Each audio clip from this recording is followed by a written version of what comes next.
Hello friends, welcome back to my channel, Rosie Rose Reads. I am Rosie and I am reading, and it is Halloween. Happy Halloween. It is the last day of October, so I wanted to hop on and film a October wrap-up video. I'm gonna try and get it done quick because it's like night, so it's kind of dark. Hopefully the video quality is okay. Yeah, so let's jump into it. I read 10 books this month. I got really sick last week with a really terrible ear infection, so I was reading very slowly while I was sick. I was mainly sleeping, but I did have some good reads, and I also really pushed myself with the types of genres I was reading, so this haul will have a few different types of genres included. Sorry that where is she? Sorry, my little pumpkin. Hi, little pumpkin. Is whining. It's almost dinner time, so she kind of being noisy. So the first book that I read at the beginning of October, which feels like it was forever ago, was Emily Wilde's Encyclopedia of Fairies by Heather Fawcett, and I picked this book up over the summer because I actually got approved for an arc of book 2, which I requested on NetGalley before I had read book 1.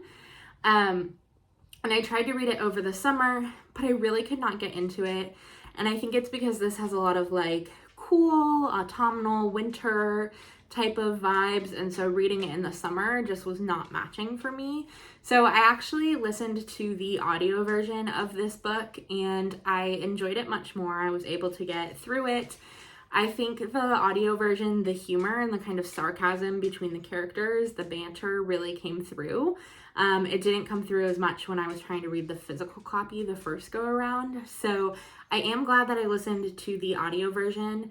I have not yet picked up book 2, the arc that I have, but hopefully now that I kind of have a feel for the characters, I won't need the audio version for that banter quality. Yeah, it was okay. I didn't love it as much as a lot of people that I have seen reviewing it loved it, but it was definitely a cozy read. It was full of kind of lore, and it was a fine read. So the next book that I read was Spells for Forgetting by Adrienne Young, and this was kind of a genre-spanning book. It had a little bit of a murder mystery, a little bit of a thriller, some romance, and a kind of magical realism, spooky aspect as well. So the premise of that book is that a girl living on an island, when she's 18, her best friend is killed, and her boyfriend is the prime suspect for her murder, and then he disappears, and so she goes on living her life, and 18 years later this man comes back to the island and kind of rouses up suspicion for it. I don't typically read murder mysteries or thrillers, but the ones that I have read I've enjoyed, so I might have to start reading more of them. But I really liked this book. When I read it originally, I gave it I think a 3.5 or 4 stars, and then as the days passed, I found myself thinking about it more and more. It does have one of my favorite romance tropes in it. If you've watched my channel, you might be able to figure it out with the premise of the book. So I think that really sucked me in because I'm just a sucker for that trope.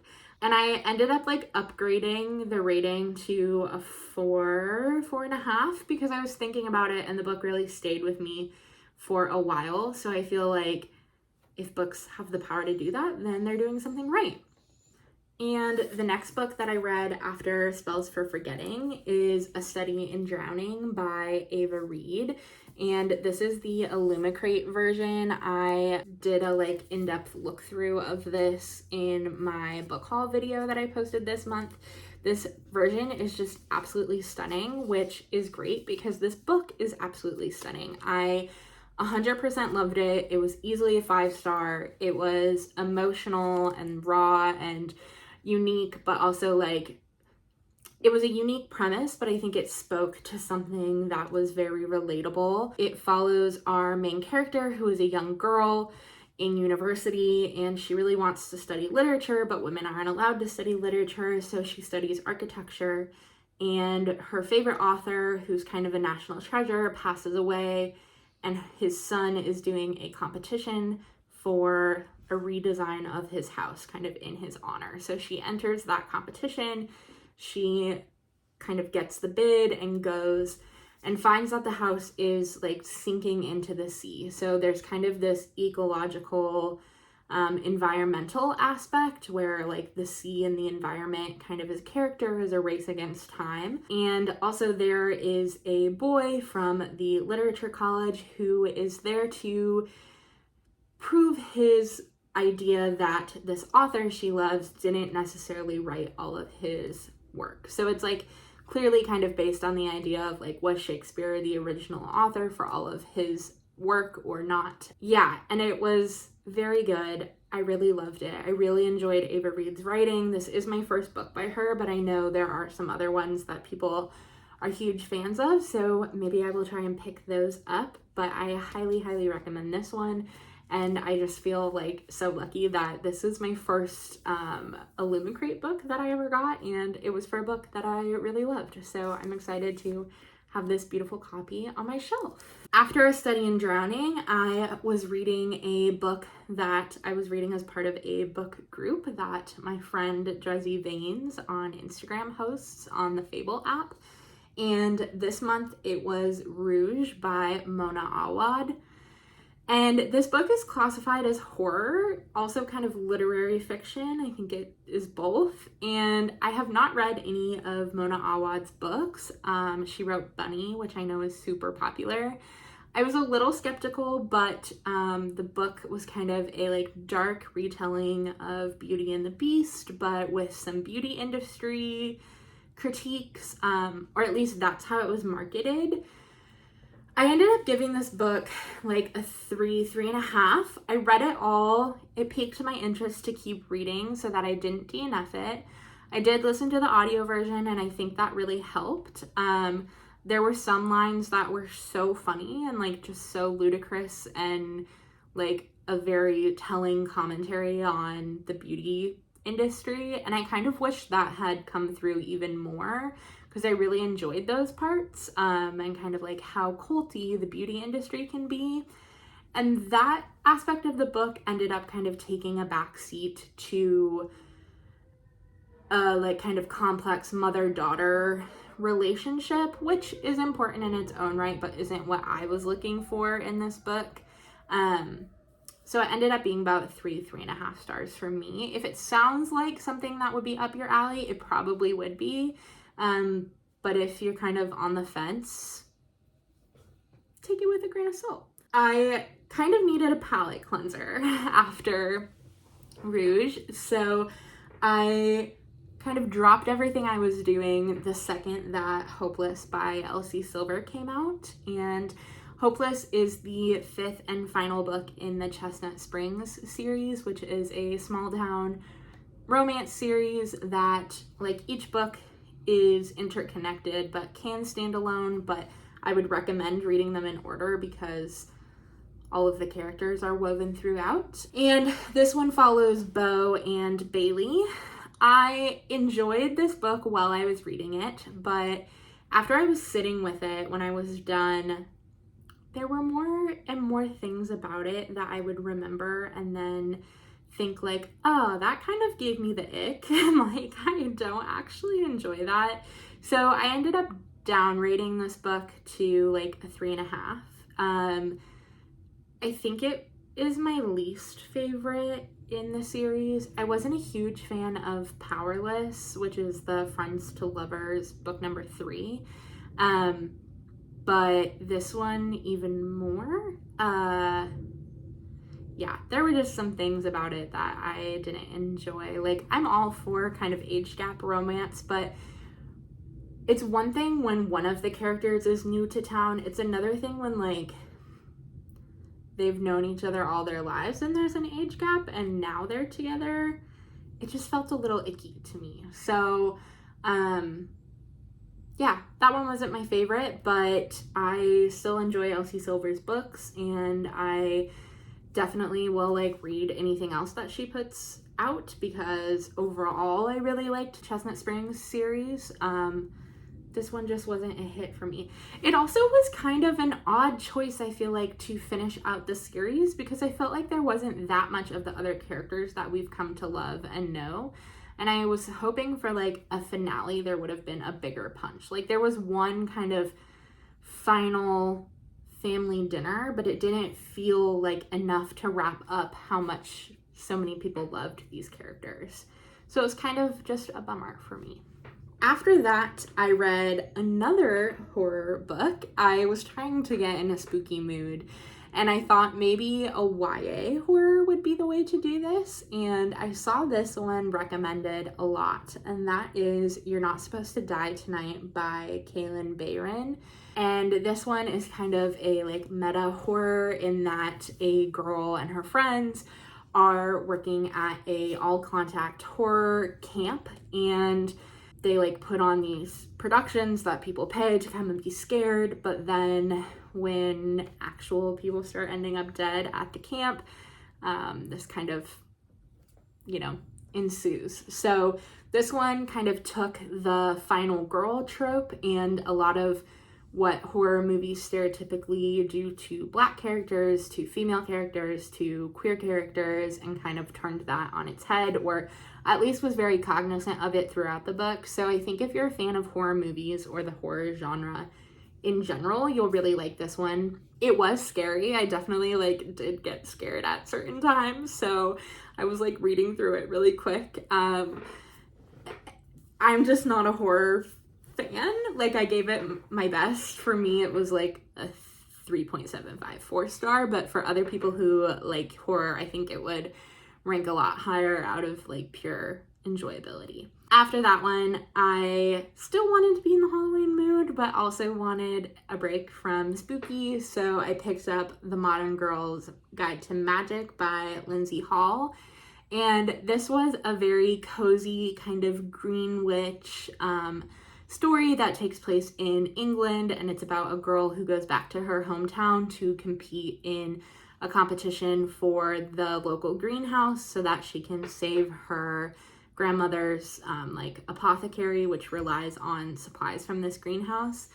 And she has never been in control of her magic, and when she's there, she's working with someone who's a rival to love her, and she's working with him, and he kind of helps her realize why she hasn't unlocked her magical potential and how to do that. So it was cute. It was very low stakes. I'm probably not going to remember a lot about it after this. I would give it about 3 stars, but overall, it was a fun October read. Next up, I read my favorite book of October, and maybe one of the best books that I have ever read, and that was In the Dream House by Carmen Maria Machado. And this is a collection of vignette stories that document, it's a memoir that document her abusive relationship, and it was kind of situated in this discussion about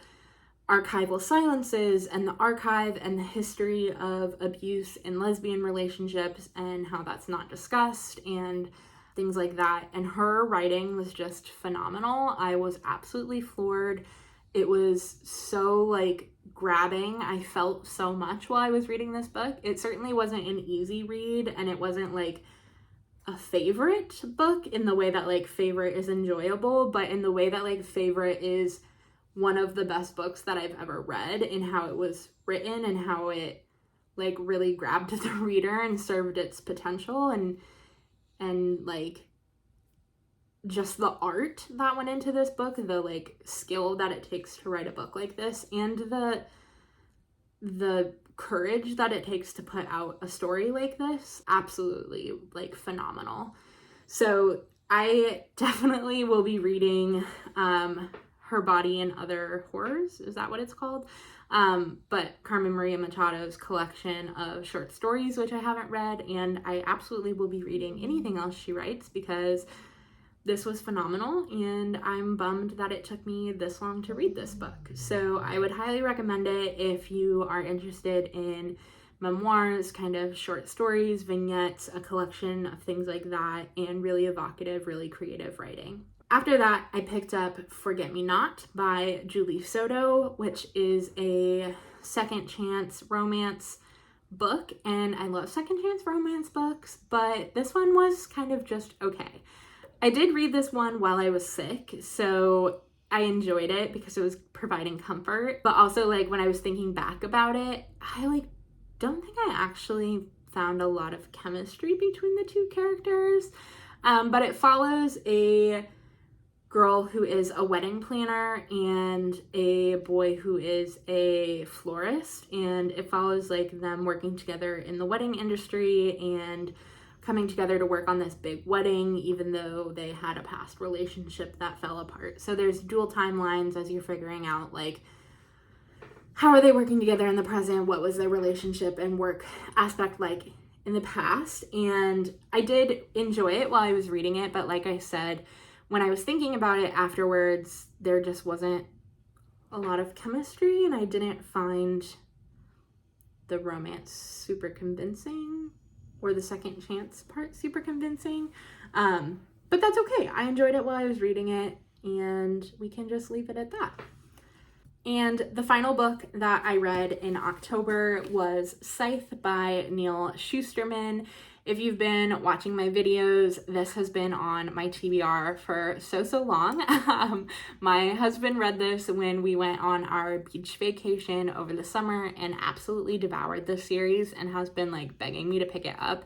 And I've been saying, I'll do it. And I finally did it. If you don't know, it follows, it takes place in this kind of dystopian but utopian world where a AI conglomerate called the Thunderhead has kind of conquered all ills in society. There's no cause of death or crime or corruption or anything like that because the Thunderhead has taken care of it. So everyone's kind of living in a utopian bliss society, but for population control, there has to be a group of people called scythes who kill other people for population control. So it follows two characters as they are mentored to become scythes. And the beginning of this book was very slow for me, about the first 40-50%. I was having a hard time getting into it. It does have kind of a diary entry of one of our established scythes at the beginning of each chapter. And then it follows our main characters throughout the chapter. And I found myself just wanting to read the diary entries because they were kind of the world building part and the part that was kind of making more commentary on society and death and life and utopia and dystopia and that sort of thing. So I found myself really wanting to read that. And then at about the 50% mark, everything changed and I was totally hooked. I was not expecting all of the curveballs that it threw. I was yelling in the bedroom reading, and my husband was in the living room, and I was like, what is happening? So I absolutely just like flew through the last 50% and really enjoyed it, and immediately picked up book 2, Thunderhead. It's over there. I'm currently reading it. So I'm excited that I picked up this series. I'm interested to see where it goes. I would definitely recommend it for anybody who likes a like really unique YA kind of sci-fi dystopian utopian series.